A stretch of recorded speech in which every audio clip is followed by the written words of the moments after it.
प्रतिनिधि सभाका सम्माननीय सभामुख महोदय, राष्ट्रिय सभाका सम्माननीय अध्यक्ष महोदय, आधुनिक नेपालका प्रथम अर्थमन्त्री श्री सुवर्ण शमशेरबाट करिब 75 वर्ष अघि प्रारम्भ भएको मुलुकको आय र व्यय विवरण पेश गर्ने प्रणालीलाई निरन्तरता दिँदै यो सम्मानित सदनमा उभिँदा गौरवान्वित छु।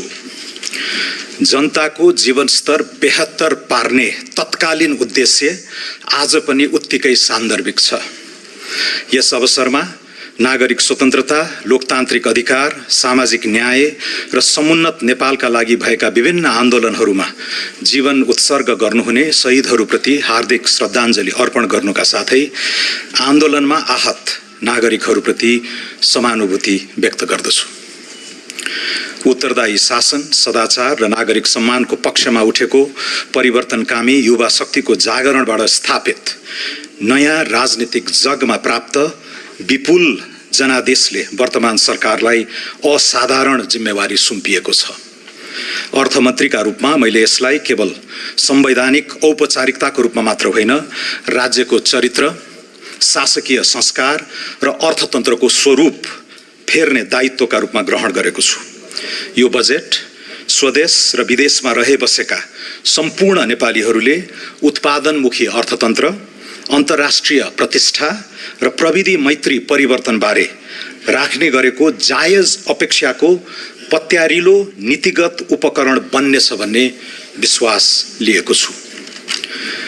नेपालको राजनीतिमा उमेरको पुस्तान्तरणसँगै राष्ट्रिय जीवनका सबै आयाममा रूपान्तरणको उत्कट प्रतीक्षा छ। अप्रतिगम्य परिवर्तनले ल्याएको यो अनुकूलतालाई आत्मसात गर्दै नीति, कानुन, संस्था, पद्धति, प्रक्रिया, नेतृत्व र नियतमा परिष्कारपूर्वक सुशासनका मानक स्थापित गर्न हामी कटिबद्ध छौँ। नीतिगत अन्योल, ढिलासुस्ती, संस्थागत कब्जा र राज्य स्रोतको दोहनको अन्त्य गर्दै परिणाम दिने शासन प्रणाली निर्माण गर्नु आजको आवश्यकता हो। वर्तमान संविधानले सामाजिक तथा सांस्कृतिक बहिष्करणको चक्र तोड्ने महत्त्वपूर्ण आधार तयार गरेको भए पनि आर्थिक अवसरहरूमा समान पहुँचका लागि अझ गहिरो संरचनात्मक सुधार आवश्यक छ। सूचना तथा सञ्चार एवं कृत्रिम बुद्धिमत्ता, वित्त, व्यापार र लगानीको विशिष्टीकृत विविधीकरण र त्यसको निस्सीम विस्तार, संसारभर फैलिएको नेपाली समुदायको सामूहिक सामर्थ्य र प्रविधिकरणको आक्रामक उपयोगले जन्माएका चुनौती र अवसरहरूलाई पर्गेल्ने समय आएको छ। समन्यायिक आर्थिक वृद्धिको सूचक्र निर्माण गर्ने जिम्मेवारी हाम्रै काँधमा छ। यस यात्रामा रचनात्मक सुझाव र सहकार्यका लागि सङ्घीय संसद, राज्यका सबै निकाय, नागरिक समाज तथा सम्पूर्ण नेपाली जनता समक्ष सरकारका तर्फबाट हार्दिक अनुरोध गर्दछु। मुलुकको विद्यमान आर्थिक अवस्थाका परिसूचकहरू, प्रगतिका अवरोध तथा तिनको समाधानका सम्भावित मार्गहरूबारे वर्तमान आर्थिक स्थितिपत्र 2083 सार्वजनिक गरिसकेको छु। आगामी आर्थिक वर्षको नीति तथा कार्यक्रम र विनियोजन विधेयकका सिद्धान्त तथा प्राथमिकताबाट सरकारको सारभूत नीतिगत दिशाबारे प्रकाश पारिसकिएको छ। त्यसैगरी विस्तृत तथ्याङ्कीय चित्रणको दस्तावेज आर्थिक सर्वेक्षण 2082-83 संसदमा पेश भइसकेको छ। मुलुक अहिले बृहत आर्थिक सुधारको निर्णायक मोडमा उभिएको छ। राजनीतिक अस्थिरताको दुष्चक्र समाप्त भएको छ। अधिकांश समष्टिगत आर्थिक परिसूचक सुधारोन्मुख छन्। सुदृढ विदेशी विनिमय सञ्चिति सहित वित्तीय प्रणालीमा पर्याप्त तरलता छ। स्वच्छ ऊर्जा उत्पादन र नयाँ प्रविधिमा विशाल सम्भावना छन् भने युवा जनसाङ्ख्यिक शक्ति ठूलो पुँजीका रूपमा उपस्थित छ। यद्यपि अन्तर्राष्ट्रिय आपूर्ति श्रृङ्खलाको अस्थिरता, आन्तरिक बजारको शिथिलता, उत्पादनशील क्षेत्रमा न्यून लगानी तथा सार्वजनिक संस्थाप्रतिको अविश्वास चुनौतीका रूपमा रहेका छन्। यस बजेटको ध्येय यी चुनौतीलाई अवसरमा रूपान्तरण गर्दै राज्यको सेवा प्रदान क्षमता, निजी क्षेत्रको आत्मविश्वास र नागरिकको भरोसालाई एकै साथ उकास्नु छ। सम्माननीय सभामुख महोदय, सम्माननीय अध्यक्ष महोदय, सुरुमा म आर्थिक वर्ष 2083-84 को बजेट मार्फत बसाल्न खोजिएको थिति र सर्वाङ्गीण विकासको जगसँग सम्बन्धित केही उल्लेख्य सुधारहरूको घोषणा गर्दछु। उद्यम व्यवसायलाई राहत र मध्यम वर्गको विस्तार गरी समग्र अर्थतन्त्रलाई गतिशील बनाउन करका दरमा बृहत पुनरावलोकन गरेको छु। करको बोझ घटाउन आयकरको छुटको सीमा दोब्बर गरी व्यक्तिका लागि 10 लाख रुपैयाँ पुर्याएको छु।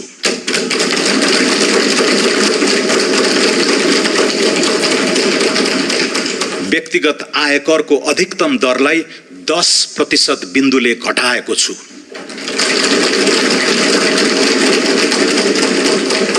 औद्योगिक कच्चा पदार्थको भन्सार महसुल तयारी मालवस्तु भन्दा कम्तीमा एक तह न्यून हुने गरी 273 प्रकारका कच्चा पदार्थमा भन्सार दर घटाएको छु।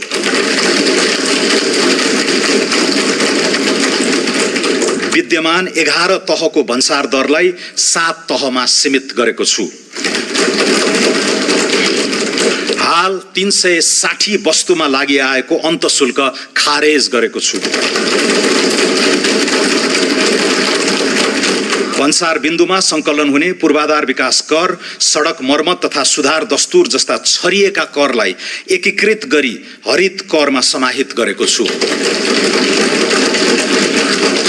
प्राकृतिक व्यक्तिको मृत्यु पश्चातको अस्वैच्छिक निसर्ग एवं निकायमा भएको स्वामित्व परिवर्तनको कारणले नियन्त्रित निकायमा हुने स्वामित्व परिवर्तनमा आयकर ऐन 2058 को दफा 57 आकर्षित नहुने व्यवस्था गरेको छु। सूचीकृत कम्पनीका धितोपत्र बिक्री गर्दा लाग्दै आएको पुँजीगत लाभ कर अन्तिम हुने व्यवस्था गरेको छु।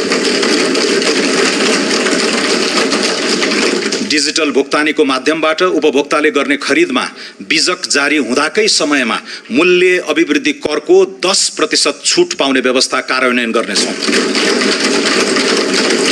मूल्य अभिवृद्धि कर फिर्ता गर्ने प्रणाली स्वचालित बनाउनेछौँ। वस्तु वा सेवाको खरिद बिक्रीमा बिजक लिने दिने संस्कृति प्रोत्साहन गर्न लटरी जस्ता आकर्षक कार्यक्रम सुरु गरिनेछ। मूल्य अभिवृद्धि करमा बहुदरको सान्दर्भिकता बारे अध्ययन गरी सुझाव पेश गर्न उच्चस्तरीय सुझाव समिति गठन गर्नेछौँ। कर परिपालनलाई दण्ड होइन विकासको सहयात्री बनाउने नीति लिएका छौँ। कानुनी अस्पष्टता र करदाताको अज्ञानताका कारण लामो समयदेखि सिर्जित कर विवादलाई निरूपण गरी व्यावसायिक वातावरण तयार गर्न कर छुट तथा सहुलियत सम्बन्धी विशेष योजना ल्याएको छु। सरकार वा करदाता पक्षबाट अदालत वा न्यायिक निकायमा पुगी विचाराधीन रहेको कर विवाद समाधान गर्न निर्धारित कर रकममा 1% थप गरी तोकिएको म्यादभित्र बुझाएमा मुद्दा फिर्ता लिई शुल्क, जरिवाना, थप दस्तुर, विलम्ब शुल्क वा ब्याज मिनाहा हुने व्यवस्था मिलाएको छु। नेपाल सरकारको विद्यमान बोझिलो संगठन संरचना अब चुस्त बन्नेछ। संघीय मन्त्रालयको संख्या 22 बाट 18 कायम भइसकेको परिप्रेक्ष्यमा विभाग कार्यालय र दरबन्दी कटौतीबाट बचत हुने रकमलाई प्रशासनलाई दक्ष बनाउन उपयोग गर्ने नीति लिएको छु। 31 निकाय खारेजी, 6 निकाय मर्जर, 6 निकाय हस्तान्तरण तथा 18 निकायको पुनर्संरचना गर्दैछौँ। कर्मचारी तन्त्रलाई मर्यादित जीवनयापन गर्न सक्षम, उच्चस्तरीय कार्य सम्पादन कुशल र जवाफदेही बनाउने उद्देश्यले निजामती, जङ्गी, प्रहरी र शिक्षकको सेवा सुविधा सम्मानजनक रूपले निरन्तर वृद्धि हुने प्रबन्ध मिलाएका छौँ। लागत न्यूनीकरण र दक्षता अभिवृद्धि संस्थागत सुधारको अर्को आयाम हुनेछ। यसका लागि अभूतपूर्व मितव्ययिता र विनियोजन कुशलता कायम गर्दै साधारण खर्च नियन्त्रण गर्नेछौँ। कार्यालय सञ्चालन खर्च उल्लेख्य रूपमा घटाएको छु। तालिम केन्द्र बाहिरका तालिम खर्च, क्यामेरा, टेलिभिजन लगायतका उपकरणमा विनियोजन हटाएको छु। विभिन्न कोष खडा गरी सुविधा दिने प्रचलन बन्द गर्नेछौँ। सम्बन्धित संस्थानका पदाधिकारी र कर्मचारीलाई सो संस्थानबाट उत्पादित वस्तु तथा सेवा खरिदमा प्रदान गरिएका छुट हटाएको छु। गाभिएका र खारेज भएका निकायको दरबन्दी मिलान र दायित्व व्यवस्थापन सम्बन्धी कार्य सम्पन्न नभएसम्मका लागि उक्त निकायलाई छुट्याएको रकम रोक्का गरेको छु। यी कदमबाट करिब 20 अर्ब बचत हुने प्रारम्भिक अनुमान छ। लगानी प्रवर्धन, आर्थिक सुधार र सहज सेवा प्रवाहको समुचित नीतिगत तथा कानुनी प्रबन्ध गरिनेछ। यसका लागि दर्जनौं ऐन, नियम, कार्यविधि र निर्देशिकाको निर्माण, प्रतिस्थापन वा परिमार्जन गर्नेछौँ। यसअघि नै घोषणा गरिएका 15वटा कानुन तुरुन्त खारेज गर्न केही नेपाल ऐन संशोधन विधेयक संसदमा प्रस्तुत गर्नेछौँ। कम्पनी कानुनमा संशोधन गरी स्वार्थको द्वन्द्व र विवरण खुलासा लगायतका विषयमा स्पष्टता कायम गर्दै कम्पनी खारेजी प्रक्रियालाई सहज बनाउनेछौँ। थप मुलुकसँग विदेशी लगानी संरक्षण र दोहोरो कर मुक्ति सम्झौता गर्नेछौँ। दामासाही सम्बन्धी ऐन 2063 मा संशोधन गरी उपभोक्ता, लघु, साना तथा मझौला उद्योगका समेत वित्तीय समस्या समाधान गर्नेछौँ। लगानी प्रवर्धनका लागि सीमित दायित्वको साझेदारी कानुन तर्जुमा गर्नेछौँ, जसबाट एन्जल इन्भेस्टमेन्टलाई भेन्चर क्यापिटल तथा प्राइभेट इक्विटी फन्डमा लगानी गर्न प्रोत्साहन हुनेछ।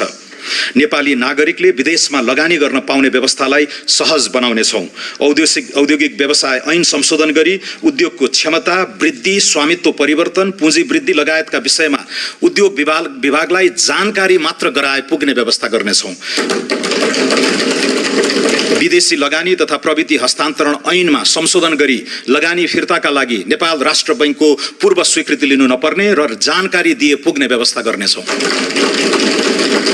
वैदेशिक लगानीको दायराभित्र कन्भर्टेबल उपकरणहरू, परियोजना आबद्ध फन्डिङ लगायत अन्य हाइब्रिड उपकरणलाई समेट्नेछौँ। वैदेशिक लगानीको स्वचालित स्वीकृति प्रक्रियामा पूर्व स्वीकृतिको व्यवस्था हटाउनेछौँ। विदेशमा सेवा शुल्क, भुक्तानी, रोयल्टी र प्रविधि बापतको रकम पठाउने प्रक्रिया सरल बनाउनेछौँ। उधारो असुली सम्बन्धी कानुन व्यवस्था गर्नेछौँ। बौद्धिक सम्पत्ति संरक्षण सम्बन्धी कानुन छिट्टै निर्माण गर्नेछौँ। विगतको समग्र आर्थिक गतिविधिलाई विश्लेषण गरी व्यक्ति तथा व्यवसायीको साख मूल्याङ्कनका आधारमा कर्जा दिन सक्ने व्यवस्था गर्नेछौँ। व्यापारिक विवादको शीघ्र समाधानका लागि छुट्टै न्यायाधिकरण स्थापना गर्नेछौँ। मेलमिलाप ऐनमा सुधार गर्नेछौँ। गैर आवासीय नेपालीलाई धितो पत्रको दोस्रो बजारमा सहभागी गराउन विदेशी लगानी स्वीकृति, लगानीको लेखाङ्कन, नाफा फिर्ता र पुँजीगत लाभ कर सम्बन्धी कानुनी व्यवस्थामा परिमार्जन गर्नेछौँ। मुलुकी देवानी संहिता 2074 मा संशोधन गरी नेपालमा लगानी गर्ने विदेशी लगानीकर्ता, अन्तर्राष्ट्रिय सङ्घ संस्था, बहुराष्ट्रिय कम्पनीका शाखा वा आवास प्रयोजनका लागि जम्मा एकाइको 25% भन्दा नबढ्ने गरी आवास क्षेत्रका भवन वा सरकारले तोकेको स्थानमा अपार्टमेन्ट दीर्घकालीन लिजमा लिन सक्ने व्यवस्था गर्नेछौँ। साना तथा मझौला उद्योगीलाई वित्तीय पहुँच सुनिश्चित गर्न फर्स्ट लस रिकभरी हुने गरी कर्जा सुरक्षण गर्नेछौँ। कार्यगत सुधारको आक्रामक श्रृङ्खला सुरु गरी पुँजीगत खर्चको गति र लय फेर्न प्रतिबद्ध छौँ। खरिद प्रक्रियामा सुधार, रकमान्तर सहित स्रोत व्यवस्थापनमा लचकता, वैकल्पिक वित्त परिचालन एवं आयोजना प्रमुखको स्थिरता सुनिश्चित गरी तोकिएको लागत र समयमै आयोजना सम्पन्न गर्न मिसन मोडमा काम गराउनेछौँ। चालु आर्थिक वर्षभित्रै विकास आयोजना सम्बन्धी सनसेट कानुन संसदमा पेश हुनेछ। मोबिलाइजेसन पेस्कीको रकम सम्बन्धित आयोजनामा मात्र खर्च गर्न पाउने गरी ट्र्याकिङ गर्ने व्यवस्था मिलाउनेछौँ।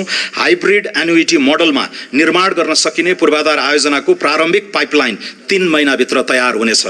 मध्यपूर्वको द्वन्द्वबाट इन्धन, बिटुमिन लगायत निर्माण सामग्रीमा भएको मूल्य वृद्धिबाट निर्माण व्यवसायलाई परेको कठिनाइको सम्बोधन गर्नेछौँ।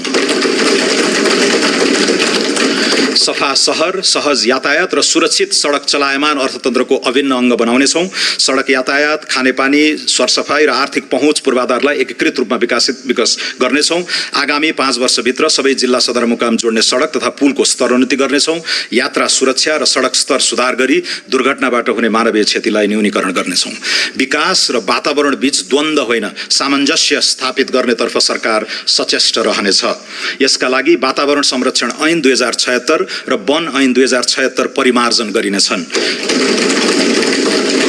स्वीकृत वातावरणीय प्रभाव मूल्याङ्कन प्रतिवेदनमा उल्लेखित वनको क्षेत्रफल वा कटान हुने रुखको संख्या घटेको अवस्थामा पूरक वातावरणीय प्रभाव मूल्याङ्कन गर्न नपर्ने व्यवस्था गर्नेछौँ। वन क्षेत्रको स्वीकृति र रुख कटानको आदेशसम्मका निर्णयको बहुश्रृङ्खलालाई उल्लेख्य रूपमा घटाउनेछौँ। नवीन एवं वैकल्पिक वित्तीय उपकरणको प्रबन्ध मार्फत सरकारको वित्तीय चाप घटाइनेछ। यस क्रममा सरकारको ब्यालेन्स सिट बाहिरबाट नै पुँजी परिचालन गरी सार्वजनिक लगानी एवं प्रविधि भित्र्याउन नयाँ वित्तीय उपकरण प्रस्ताव गरेको छु। पूर्वाधारमा निजी लगानी परिचालन गर्न वैकल्पिक विकास वित्त कोष सम्बन्धी कानुन प्रतिनिधि सभाबाट पारित भइसकेको छ। अन्तर्राष्ट्रिय बजारमा नेपाली मुद्रामै अफशोर बन्ड शीघ्र जारी हुनेछ।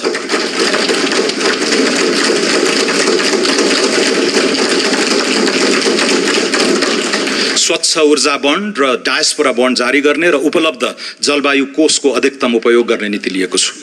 हाल वैदेशिक मुद्राको सुविधाजनक सञ्चित रहेको अवस्थामा केही प्रतिशत रकम सभरेन वेल्थ फन्डका रूपमा परिचालन गर्ने नीति लिएका छौँ। कम्तीमा 3 महिनाको इन्धन भण्डारण, एआई फ्याक्ट्री लगायतका रणनीतिक महत्त्वका आयोजनामा लगानी गर्न मातृभूमि कोष स्थापना गर्नेछौँ। विदेशी ऋण वा लगानीमा आयोजनामा हुने विनिमय जोखिम न्यून गर्न आगामी आर्थिक वर्षदेखि उपयुक्त प्रिमियममा हेजिङ सेवा दिने व्यवस्था मिलाएको छु। पहिलो र दोस्रो सार्वभौम क्रेडिट रेटिङबाट प्राप्त नतिजामा सुधार हुने गरी अनुकूल आर्थिक वातावरण सिर्जना गर्नेछौँ। नेपाललाई सम्पत्ति शुद्धिकरण सम्बन्धी ग्रे लिस्टबाट यथाशक्य छिटो हटाउनेछौँ। सार्वजनिक संस्थानलाई बलियो बनाउन केहीमा पुँजी वृद्धि र अन्यमा सरकारी शेयर विनिवेश गर्ने प्रबन्ध गरेको छु। राष्ट्रिय वाणिज्य बैंकमा नेपाल सरकारको पुँजी वृद्धि गर्ने प्रस्ताव गरेको छु। नेपाल वायु सेवा निगमलाई कम्पनीमा रूपान्तरण गरी व्यवस्थापन सुधार तथा रणनीतिक साझेदारीको उपयुक्त विधि पहिचान गर्नेछौँ। राष्ट्रिय जीवन बीमा कम्पनी र विशाल बजार कम्पनीको शेयर सर्वसाधारणमा निष्कासन गर्नेछौँ। जलविद्युत लगानी तथा विकास कम्पनी लिमिटेडलाई उद्देश्य मिल्ने वित्तीय संस्थासँग गाभी पूर्वाधार क्षेत्रको विशिष्टीकृत निकाय बनाउनेछौँ।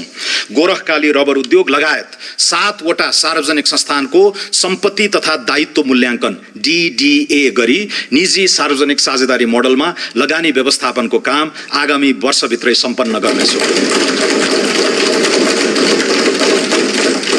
सूचना प्रविधि पूर्वाधारको विस्तारमा सरकारको अर्जुन दृष्टि रहनेछ।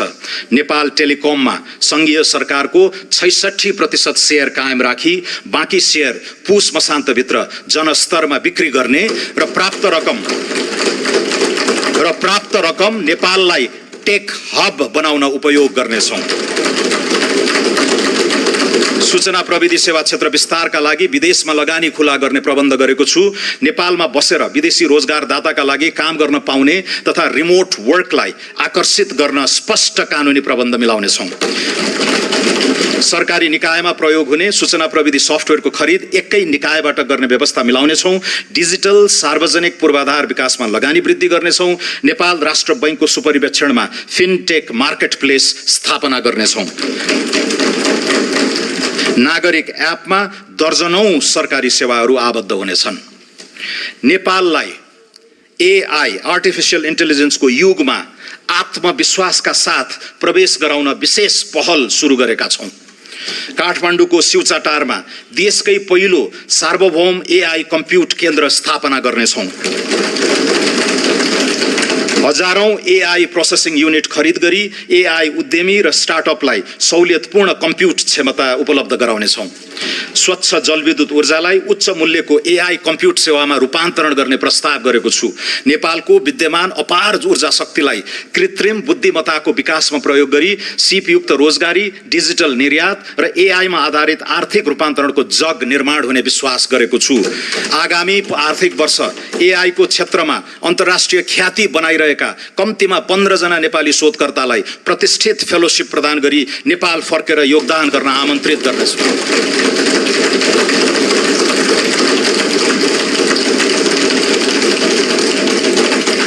एआई को युगमा महत्त्वपूर्ण भूमिका हुने गणित लगायतका शैक्षिक विधालाई उच्च प्राथमिकता दिनेछौँ। लामो समयदेखि थातिरहेको नेपाल विद्युत प्राधिकरणको पुनःसंरचना सम्पन्न गरिनेछ। नेपाल विद्युत प्राधिकरणलाई विद्युत उत्पादन, प्रसारण र वितरण तथा व्यापारका लागि 3 छुट्टा छुट्टै कम्पनीमा विभाजन गर्नेछौँ। विद्युत खरिद सम्झौता भएका तर निर्माण सुरु नगरेका आयोजनाको अनुमति पत्र खारेज गरी टेक और पे विधिमा नयाँ PPA गर्ने प्रबन्ध गर्नेछौँ। 10 मेगावाट भन्दा कम क्षमताका विद्युत आयोजनाको तत्काल PPA गर्नेछौँ। सुक्खायाममा घटाघटमा विद्युत खरिद दर निर्धारण गरी खरिद सम्झौता गर्ने व्यवस्था मिलाउनेछौँ। निजी क्षेत्रलाई अन्तर्राष्ट्रिय बजारमा विद्युत व्यापार गर्न पाउने व्यवस्था मिलाउनेछौँ।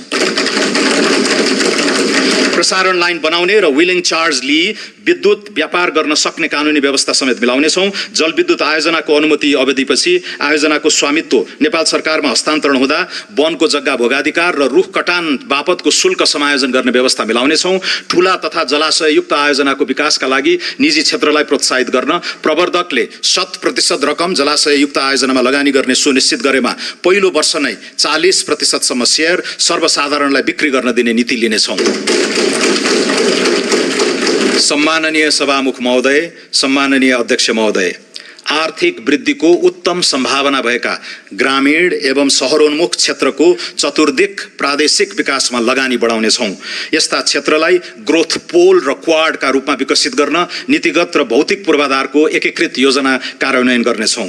सुनकोशी मरिन डाइभर्जनबाट सिंचित हुने 1,22,000 हेक्टर कमान्ड क्षेत्रलाई आधार बनाउँदै हुलाकी र पूर्व पश्चिम राजमार्ग विस्तारका बाँकी काम सम्पन्न गरी कृषि र उद्योग क्षेत्रको मध्यमधेस चतुर्भुज क्वाड्राङ्गल बनाइनेछ।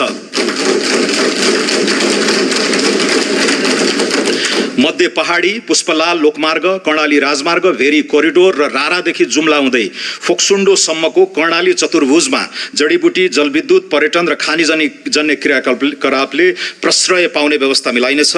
पूर्व पश्चिम राजमार्गको बुटवल नारायणघाट खण्ड र मुगलिन दमौली पोखरा खण्ड शीघ्र सम्पन्न गर्नेछौँ। सिद्धार्थ राजमार्गको अन्तर्राष्ट्रिय स्तरको रूपान्तरण सुरु गरी कालीगण्डकी सभ्यताको उद्गम क्षेत्रलाई तीर्थाटन र स्वच्छ उद्यम व्यवसाय केन्द्रित गण्डकी चतुर्भुज बनाउनेछौँ। त्रिवेणी धाम, देवघाट, रुरु क्षेत्र, कागबेनी, मुक्तिनाथ र दामोदर कुण्डलाई एकीकृत गर्दै शालिग्राम पथ विकास गर्नेछौँ। लुम्बिनी मुक्तिनाथ धार्मिक सांस्कृतिक मार्गमा आधारित निर्माण पथ प्रवर्धन गर्दै ध्यान, साधना, योग, बौद्ध वैदिक दर्शन तथा मनाङ, मुस्ताङ र म्याग्दीको हिमाली सांस्कृतिक अनुभवलाई एकीकृत गर्नेछौँ। मध्य पहाडी राजमार्गसँग ओलाङचुङगोला, किमाथाङका, तातोपानी, रसुवागढी, कोरला, हिल्सा जस्ता उत्तरी पर्या व्यापारिक गन्तव्यहरूसँग जोड्ने लक्ष्य राखेका छौँ। कोशी टप्पुदेखि कञ्चनजङ्घासम्मको क्षेत्रलाई समेटी जैविक विविधता संरक्षण र स्वच्छ ऊर्जा विकास केन्द्रित कोशी कोरिडोरको योजना अगाडि बढाउनेछौँ। रामा रोशन, खप्तड, बडी मालिका, शैलेश्वरी, उग्रतारा र मल्लिकार्जुन क्षेत्र समेटी सुदूरपश्चिममा विशिष्ट पर्यटकीय चतुर्दिक विकास अगाडि बढाउनेछौँ।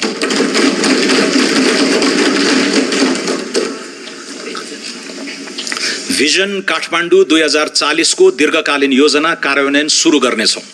काठमाडौँ उपत्यकाको समग्र शहरी सेवा व्यवस्थापनका लागि अन्डरपास, फ्लाइओभर, इन्टरसेक्सन सुधार, नदी कोरिडोरको पूर्वाधार, पार्क निर्माण, फोहोर मैला व्यवस्थापन, युटिलिटी डक्ट, विद्युतीय तार भूमिगत गर्ने सहितको एकीकृत पूर्वाधार बनाउनेछौँ।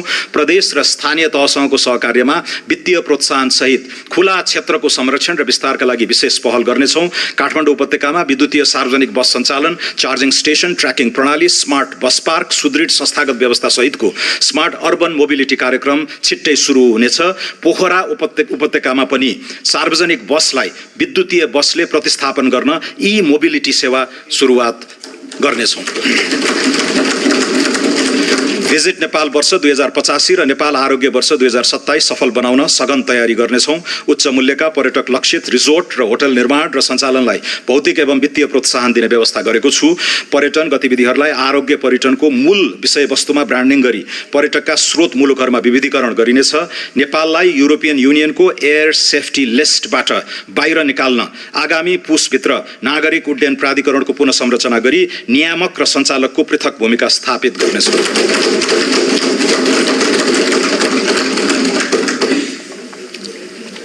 कृषि क्षेत्रको पुनरुत्थान सरकारको शीर्ष प्राथमिकतामा रहेको छ। कृषि उत्पादन, प्रशोधन, वितरण र बजारीकरणको सम्पूर्ण इकोसिस्टममा सुधार गर्नेछौँ। व्यावसायिक कृषकलाई आकर्षित गर्ने र कृषिमा उत्पादकत्व वृद्धि गर्न प्रोत्साहित गर्ने नीति लिई कृषिलाई सम्मानजनक र लाभमुखी व्यवसायका रूपमा रूपान्तरण गर्नेछौँ। न्यूनतम 2 करोडसम्म कृषि तथा पशुजन्य उत्पादनका लागि प्रारम्भिक पुँजी लगानी गर्ने कृषकलाई सरकारले 40% सम्म प्रोत्साहन अनुदान उपलब्ध गराउने पाइलट कार्यक्रमको तयारी गरेको छु। उत्पादन सुरु भएको मितिबाट लगातार 4 वर्षसम्म यस्तो अनुदान वार्षिक 10% का दरले शोध भर्ना हुनेछ। वास्तविक कृषकलाई उन्नत बिउ, मल, सिँचाइ, विद्युत तथा कृषि बीमामा सहयोग उपलब्ध गराउँदै कृषि अनुदानको दुरुपयोग रोक्नेछौँ। कृषि र पशु बीमामा 80% प्रिमियम अनुदान उपलब्ध गराउँदै अन्य अनुदान क्रमशः हटाउँदै लैजाने दिशा तय गरेको छु। ठूला र निर्माणाधीन सिँचाइ आयोजनाहरू यसै आर्थिक वर्षभित्र सम्पन्न हुने गरी स्रोत व्यवस्था गरेको छु। देशभर साना तथा मझौला सिँचाइ आयोजना विस्तार गर्न नेपाल सरकारको लगानीमा च्यालेन्ज फन्ड स्थापना गरी स्थानीय तहलाई प्रतिस्पर्धा गराउने व्यवस्था मिलाउनेछौँ। किसानबाट सिधै कृषि उपज खरिद गर्दा सहुलियतपूर्ण ऋण, ब्याज, अनुदान जस्ता सहुलियत उपलब्ध गराउने नीति लिएको छु। दुर्गम क्षेत्रमा स्थापना हुने र अर्ग्यानिक, उच्च मूल्य र बौद्धिक सम्पत्तियुक्त जीआई वस्तुको प्रशोधन गर्ने उद्योगलाई उत्पादन र ब्रान्डिङमा सहयोग उपलब्ध गराउनेछौँ। कृषि सेवा प्रणालीलाई किसान केन्द्रित सेवा प्रणालीमा रूपान्तरण गरी पुनः संरचना गर्नेछौँ। वर्षैभरि कृषि प्राविधिक सेवा, डिजिटल कृषि सूचना तथा निजी सेवा प्रदायक मार्फत कृषकको घर दैलोमै कृषि सेवा पहुँच विस्तार गर्न प्रत्येक स्थानीय तहमा आवश्यक प्राविधिक जनशक्ति परिचालन गर्नेछौँ। देशभरिका कृषि अनुसन्धान तथा विकास केन्द्रहरूलाई पुनरुत्थान गरी उन्नत बिउ विकास, स्थानीय हावापानी अनुकूलको जात, कृषि जैविक प्रविधि तथा उत्पादकत्व वृद्धि केन्द्रित अनुसन्धानलाई प्राथमिकतामा राखेको छु। कृषि उपजको उचित मूल्य सुनिश्चितता, किसान र क्रेता बीच करार, अनुदान तथा नियमन सहितको कानुनी व्यवस्था गर्न कृषि विधेयक संसदमा शीघ्र पेश गर्नेछौँ। वन तथा प्राकृतिक स्रोतलाई संरक्षणको सीमित दायराबाट बाहिर निकाली हरित औद्योगिकीकरण, रोजगारी सिर्जना र आयात प्रतिस्थापनको आधार बनाउनेछौँ। दिगो काठ उत्पादन, वनमा आधारित उद्योग, जडीबुटी तथा गैर काष्ठ वन पैदावारको प्रशोधन र हरित उद्यम प्रवर्धन गर्नेछौँ। स्वदेशी काठ उद्योगको प्रतिस्पर्धात्मक अभिवृद्धि गर्न विकास निर्माणका क्रममा सङ्कलित कच्चा काठको बिक्री मूल्य पुनरावलोकन गर्नेछौँ। वन पैदावारको कटानी, सङ्कलन, ढुवानी र बिक्री वितरण सम्बन्धी अनुमति प्रणालीलाई पूर्ण डिजिटल तथा एकद्वार प्रणालीमा रूपान्तरण गरी प्रक्रियागत झन्झट हटाउनेछौँ। सामुदायिक वन उपभोक्ता समूहलाई उत्पादन, प्रशोधन, ब्रान्डिङ र उद्यम सञ्चालनमा थप स्वायत्तता प्रदान गर्नेछौँ। वन, वातावरण, उद्योग, ऊर्जा र पूर्वाधार सम्बन्धी कानुन तथा नीति बीचको असङ्गति हटाउनेछौँ। वन क्षेत्रको कार्बन स्टक, इकोसिस्टम सेवा तथा प्राकृतिक पुँजीको आर्थिक मूल्याङ्कन गरी बजेट तथा योजना प्रणालीमा समावेश गर्नेछौँ। लगानी एक्सप्रेसको अवधारणा कार्यान्वयन गर्न आगामी 3 महिनाभित्र स्वचालित रुट प्रणाली लागू गर्नेछौँ। कम्पनी र उद्योग दर्ता, वित्तीय सेवा, कर प्रणालीमा सहभागिता, भिसा आवेदनसम्मका सबै सेवा आबद्ध। ओके, हामीले बजेट भाषण हेरिहाल्यौँ होइन। पुरानै जस्तै धेरै कुराहरू छन्, तर केही चिजहरू नयाँ जस्तो पनि देखिएका छन्। तपाईँले टिकट पनि देखिसक्नुभयो। मैले करिब 25 मिनटसम्म चाहिँ बजेट भाषण हेरिरहेँ। म पनि एउटा जेनजेट्सभित्र नै पर्ने व्यक्ति हो र यसले चाहिँ यो बजेटले चाहिँ खास गरी युवा लक्षितलाई प्रयोग गर्ला, मध्यम वर्गलाई गर्ला भन्ने आश थियो। ठिकै छ, त्यति महत्त्वाकाङ्क्षी छैन, गर्न सकिने खालका धेरै बजेटहरू ल्याइएको छ। जस्तै कि देख्न सक्नुहुन्छ कि सडक पूर्वाधारलाई अलिकति प्रायोरिटी दिएको देखियो र पहिला जस्तै शिक्षा क्षेत्रलाई नै बजेटको ठुलो अंश छुट्याएको देखियो। मैले चाहेको चाहिँ के थियो भने शिक्षालाई नै अलिकति राम्रो गरिदियो भने त्यो नै बेटर हुन्छ, भविष्यको फ्युचरको लागि त्यो नै इन्भेस्टमेन्ट हुने होला छ भन्ने मलाई लाग्थ्यो। अब जो बुढी गण्डकी लगायत विभिन्न सिँचाइ आयोजना, हाइड्रो आयोजनाहरूलाई पनि कुरा त गरिएको छ, तर खुलस्त रूपमा गरिएको छैन। एउटा शक्तिशाली अथवा शक्ति सम्पन्न प्राधिकरण मार्फत चाहिँ बुढी गण्डकीको परियोजना गर्ने भनिएको छ। म धादिङ क्षेत्रको भएको हुनाले मैले यसमा अलिकति चासो देखाएको थिएँ। जस्तै अब केही सरकारी संस्थानका सेयरहरू चाहिँ सर्वसाधारणलाई बाँड्ने आदि इत्यादि कुराहरू छन्। तर यसले एउटा पर्सनल आय हुन्छ नि, व्यक्तिगत आयमा चाहिँ एउटा त्यो स्ल्याब हुन्छ, त्यो ट्याक्स लिने 10% पहिला अप टु 5 लाखसम्मको एउटा स्ल्याब थियो भने अहिले 10 लाखसम्मलाई चाहिँ यसले फ्री बनाउने भन्ने कुरा छ। त्यसले लाभान्वित हुनेछन्। तर यो चिजहरूले अनि जस्तै सरकारको सरकारी कर्मचारीहरूको चाहिँ 10% इन्क्रिमेन्ट अनि बाँकी 11% चाहिँ प्रोत्साहनमा आधारित हुने भएकोले एक हिसाबले सरकारी कर्मचारीहरूलाई त ठिकै नै भयो। तर यसले प्राइभेट कर्मचारीहरू छन् जो आज पनि 10,000 15,000मा काम गर्न बाध्य छन्, उनीहरूको बारेमा त्यति बोलेन र रोजगारी सिर्जना गर्ने हकमा पनि यसले त्यति इन्डस्ट्रियलहरू खोल्ने आदि इत्यादि गरेका छैन। तथापि पुरानो सार्वजनिक संस्थान जुन अहिले बन्द छन्, जस्तै गोरखकाली टायर उद्योग अथवा धागो उद्योग होस् अथवा नेपाल सरकारको जुन बन्द रहेका छन् त्यहाँबाट त्यसलाई पनि सञ्चालन गर्ने निजी क्षेत्रलाई दिएर हाइब्रिड मोडलमा गएर भए पनि गर्ने भन्ने छ। त्यो तथापि पोजिटिभ पोइन्ट हो। अहिले त्यत्तिकै एकैचोटक ऊ पनि नगरिहालौँ होइन। तर जे होस् डायस्पोरा बोन्डबाट चाहिँ क्यापिटल जुटाउने र यसरी चाहिँ नेपालको बृहत्तर विकास गर्ने भन्ने कुरा छ। हामी पोजिटिभ हुन सक्छौँ। यसलाई अहिले युवा सरकार हो, स्थिर सरकार हो, निजी क्षेत्र त यसले उत्साहित हुन्छ भन्ने मलाई अपेक्षा नै छ। तपाईँलाई के लाग्छ यो कमेन्ट गर्न नबिर्सिनु होला कि यो बजेट कस्तो खालको बजेट आयो। म एउटा विद्यार्थीको नाताले र मैले कहिलेकाहीँ रिमोटली काम गरिरहेको हिसाबले चाहिँ डिजिटल नोमाड्सहरूको लागि डिजिटल हब बनाउने भन्ने कुरा गरेको शिवचटारमा चाहिँ बजेट के अरे शिवचटारमा चाहिँ एउटा एआई कम्प्युट केन्द्र बनाउने भन्ने कुरा गरियो। तिनीहरू एकदमै एक्सपेक्टेडहरू छन्, एकदमै हामीले मानेकै चिजहरू हो। तर जे भए तापनि यसले इन्टरनेसनल पेमेन्ट गेटवेहरूलाई खुला गर्ने, क्रिप्टोहरूलाई खुला गर्ने अथवा बढी कर लिएर यसलाई चाहिँ लिगलाइज गर्ने आदि इत्यादि कुराहरू चाहिँ यसले खुलस्त रूपमा नगरेको गरिनेछ, हुनेछ आदि इत्यादि नै भनेको हुनाले मैले निरन्तर 2 घन्टासम्म यसको भिडियो हेरिसकेको छु। यो भिडियो आधी घन्टा भइसकेको छ। तपाईँहरूले कस्तो लाग्छ जे होस् एउटा समग्र तपाईँले प्रतिक्रिया जनाउन सक्नुहुनेछ। र यदि तपाईँहरूलाई चाहिँ पुरै हेर्न मन छ भने मैले पुरै मेरो च्यानलभरि नै सेगमेन्टको हिसाबले चाहिँ अपलोड गरेको छु, तपाईँले हेर्न सक्नुहुन्छ। आजको भिडियोमा चाहिँ यतिलाई। Thank you.